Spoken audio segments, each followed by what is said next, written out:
Hey guys, it's Jamie bringing you another episode of Recovery Inspired Hope. And today I have my very good friend, Tori Minish, and we're here today. Make sure you subscribe to Jamie Tall on YouTube so you don't miss any of our episodes of Strong Women in Recovery. We're so excited. We are kind of going on from what we've been doing, talking about issues in recovery regarding self-worth, self-esteem, self-confidence. Yep. So first, Tori, tell everybody a little bit about yourself.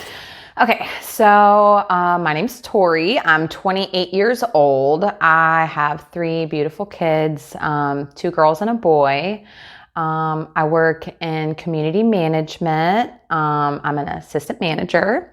And she just got promoted. Yep. Mm-hmm. And I just bought a house earlier this year. So things have been really, really going great for me. And also yesterday I celebrated my 2 years clean. Yes. So amazing. Yeah, 2 years, just bought a house, got promoted, and you just came into this career, didn't you, recently? Yes, absolutely. I've been there less than 12 months. So. That is so awesome. Yeah. Dreams can come true. I always tell girls in recovery, dream big because it can happen. Yeah, I remember when I first came in, my sponsor had me write down like 5 things that I wanted to get from recovery. And I remember telling a friend of mine that all the things that I've gotten, I didn't even put them on the list because I thought it was way too far-fetched to even happen. And it's amazing that, you know, within just 2 short years, my life has changed so much. So yes.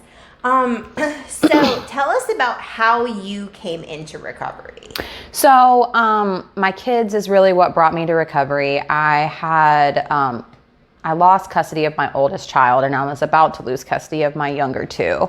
And I was, crying to my dad, who is also in the program. And my dad's, he's been in the program since about 2002. And he told me, you know what to do, you know where to go.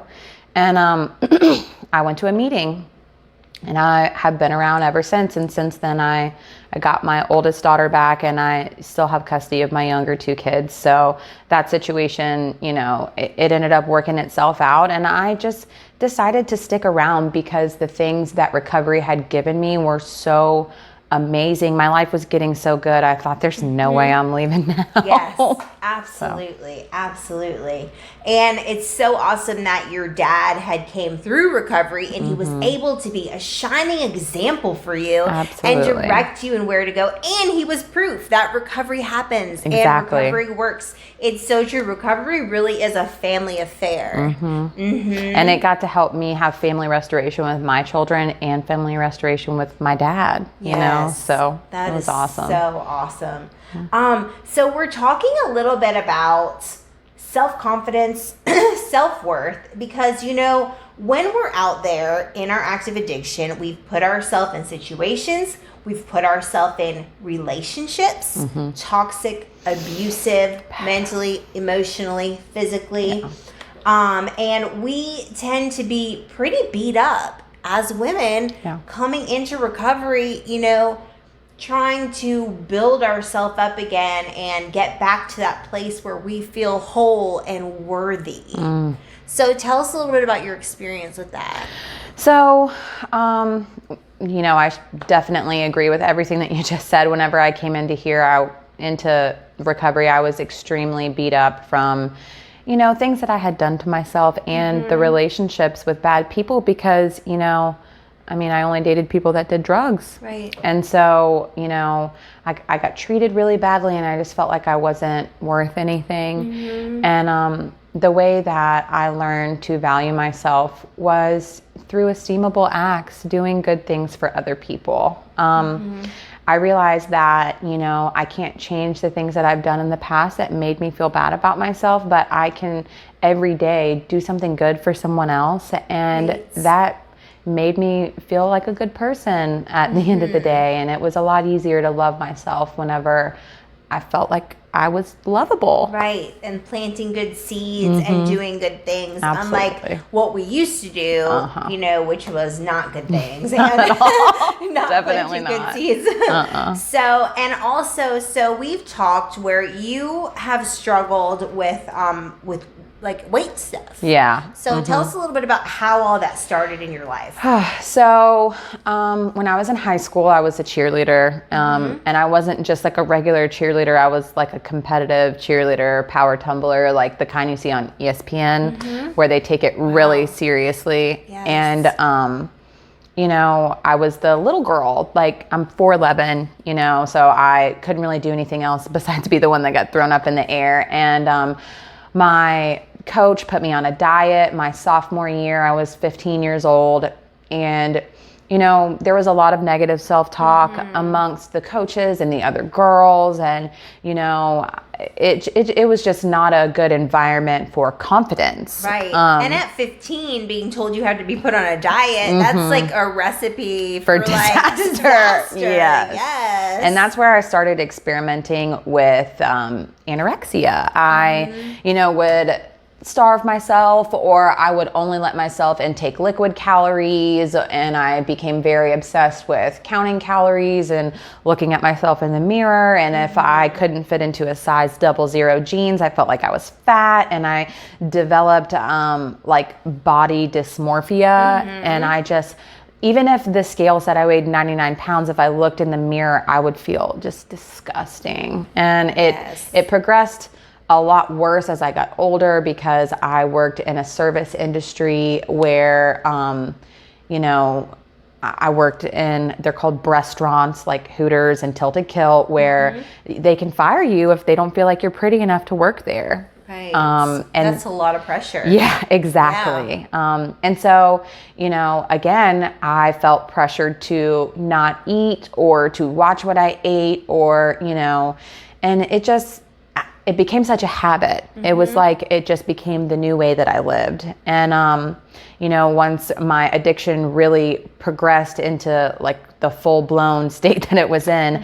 it was like eating was just an afterthought. All I cared about was doing drugs. And, you know, I might eat every once in a while because I absolutely had to, but yeah. So. Yes. And as women, like growing up, there's already so much pressure. I mean, I can tell you at 5 years old, I was starving myself. Yeah. You know, I remember being like, oh, I only ate 2 M&Ms today. I did such a great job. Yeah. And then being in high school, you know, and I remember not eating for 16 days. And that was my greatest accomplishment. Yeah. I was like, yes, you know, the first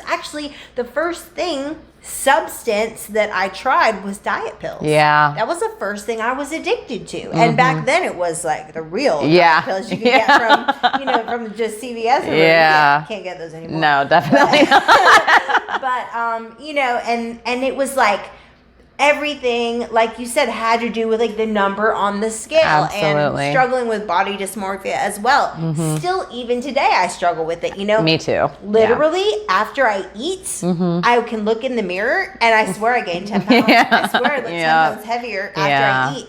Even if I just ate something stupid like grilled chicken and kale. You know what I mean? I'm like, oh God, I just gained 10 pounds. But, you know, recovery has given me like the tools to kind of talk myself out of that bad headspace, because, you know, I definitely go there. But the women that I have surrounded myself with in recovery have really built me up so much and made me feel so confident in myself. And, you know, they've told me, they validate me in a way that I have never experienced. It's not anything a man has ever been able to give me, because I know these women, they don't want anything from me. They don't want any type of relationship. You know, they are just my friends, and they just love me. And, you know, for them to say, you're beautiful, you look great in that outfit, you know, you don't need to put makeup on. It makes you feel like, you know, wow, maybe I am okay just the way that I am. Right. And I love how you just said that. Let's repeat that one more time. You said it's nothing that a man has ever been able to give you. Absolutely. Yeah. Yeah. So, because I know for me, you know, when I was in my active addiction, I worked in a club where you take your clothes off. And I was like, remember I was 26 years old, and it was the first time I had even been in one of those clubs. Yeah. And I got a job. One of my friends was working in it, and so I went and got a job. And I thought, well, I must be worth something because these guys are giving me money to do this. You know what I'm saying? And that was where I felt like it was the first time I ever had self-worth. And that's not what it is. No, that's not what absolutely it not. is at all. And we were talking earlier that, you know, really being able to be validated by also what God says about you. Absolutely. Yeah. So that was another thing. I don't know if I mentioned this before, but I grew up atheist. My mom and my stepdad, they were atheists and did not believe in God. And so whenever I came to recovery, you know, the whole spirituality of it was a really sticky spot for me. And then somebody took me to a church, and I fell in love with the preacher. It's Southside Church over in Jackson County. Yes, and the preacher is just the best guy I have ever. He's a firecracker. Yes. And he made it so easy to just fall in love with the Word of God, you know, and I just finally started listening, and I started, you know, reading the Bible, and it really just completely changed the way that I had looked at it ever since I was a little girl. And then, like you said, I started to read, you know, in the scripture where God says you are fearfully and wonderfully made, and, you know, that we are all created in his image, and he loves us as his children. And I just felt like, if God says all this stuff about me, who am I to look at myself and say that I'm not worthy? Right. Absolutely. Absolutely. It says in Zephaniah, he rejoices over me with singing. I mean, can you imagine someone rejoicing over you with singing over you because they're just so in love with you? Yeah. I mean, that's just amazing. And, you know, I also used to do sticky notes on the mirror and say, like, you know, you are worthy and you are beautiful. So definitely, surrounding yourself with strong women who will validate you. Absolutely. Knowing what God says about you. And then we were also talking about having like a balanced lifestyle. Like you said, treating your body like a temple. Yes. So putting good things inside of it. Yeah. So I abused my body for so long that it was almost like a knee-jerk reaction whenever I first got clean. Like I had quit putting drugs in, but I, you know, instinctively just like ate fast food all the time. And, you know, just, I don't know. I just didn't really have very good habits. I wasn't a very clean person. I had to learn everything about being an adult. So stopping using drugs was the first part. And then it came all of the real stuff that I guess normal people just kind of know, you know, and food was definitely one of them. You know, when I moved in with my dad, whenever I first got clean, my dad realized that I was 26 years old with 3 children and I didn't know how to cook anything. Wow. And, but you know, it had been so long that I was, you know, using things that did make me hungry that, I didn't really need to know how to cook anything. And so then I started to get good at cooking, and it became a hobby, and it became something that I was proud of. Like, wow, look, I made this. And, you know, then it became a lot easier to have a good, healthy relationship with food, and be able to put good things in my body, and to, you know, just realize that if I've been through everything that I've been through and God saw fit for me to still be here, I should, you know, take care of myself because clearly he wants me here for a reason. Right. Absolutely. And, you know, I just want to say before we close out, Tori, that I actually have been witness to you from the beginning turn into this beautiful woman of God, mother, who is an amazing role model for her children to prove that you can overcome and accomplish anything. You're going to make me cry. You know, and providing for them, and, you know, cooking for them. And Tori be putting some pictures of food online on Facebook, and I'd be like, Tori, I'm coming to your house to eat. Oh my God. Yeah. Yeah. You're welcome anytime. Yeah. So thank you so much for just being a strong woman in recovery, for being able to, speak about these issues, having the courage and the strength to be a great mom and a great role model for women out here. And thank you so much for that, for sharing your recovery. Thank you for having me. Thank you guys so much. Make sure you subscribe to Jamie Tull on YouTube, and we'll see you next time on Recovery Inspired Hope. Bye.